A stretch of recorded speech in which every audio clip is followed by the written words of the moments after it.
If you've bought a new car recently, you might notice that it didn't come with a dipstick. Keeping an eye on your car's oil is essential to maintaining its health and longevity, and the dipstick is the traditional way to measure this, but a lot of modern cars don't have one. So why is this the case? Why are there no dipsticks with new cars? Well, I'm going to explain why that's the case and why not everybody is happy about this modern trend. Other than getting the oil of your car changed every few thousand miles, consistently checking the oil levels to ensure that nothing is out of the ordinary is the best way to ensure that your motor oil is at the correct levels at all times for your car. The quickest and easiest method to do this traditionally was the dipstick. It's just basically a long metal stick that goes down into the car and it shows the level where the motor oil is. There's an acceptable level, a minimum and a maximum value, and if it's around there, then you're fine. If it's outside of that, you're in trouble. My old car, for example, my old Hyundai had a severe problem where its motor oil was just basically being burnt off all the time, so I had to constantly refill it and constantly make sure that it was within those norms, which was very difficult, and unfortunately it did mean that eventually it did pass away because of that. It is in the great scrapyard in the sky, as I do like to call it, because unfortunately little Hyundai did unfortunately pass away due to that.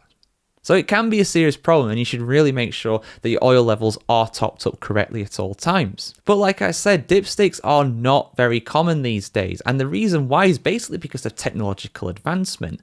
A lot of modern cars do this digitally and ensure that your car is within the normal levels at all times without requiring a relatively analog and manual system of getting a dipstick out of the car and checking the levels. Some manufacturers such as Mercedes and BMW have entirely abandoned dipsticks, and I imagine quite a few others will do so in the near future. Now, a lot of people have criticised manufacturers of doing this because they want to save costs, but they say that these new digital sensors are actually a lot more convenient and a lot more accurate. But not everybody is convinced this is the case because, of course, sensors can fail. And if the sensor fails, you could be in a lot of trouble. This could cause damage to your car. And also, if you discover that the sensor is not working, it will be very expensive to replace compared to a traditional dipstick, which would be like what, $10, $20, £10, £20, something like that, depending on where you are in the world. It's not a lot. It's not a high-tech piece of equipment. It's just basically a piece of long, thin metal with a handle on it. That's all it is. But this is a common trend that we're seeing a lot now. Spare tires are very rare in new cars as well for similar sort of reasons. But yeah, what do you guys think about this? Is this the right move from manufacturers to move away from the old ways? Are you very much of the opinion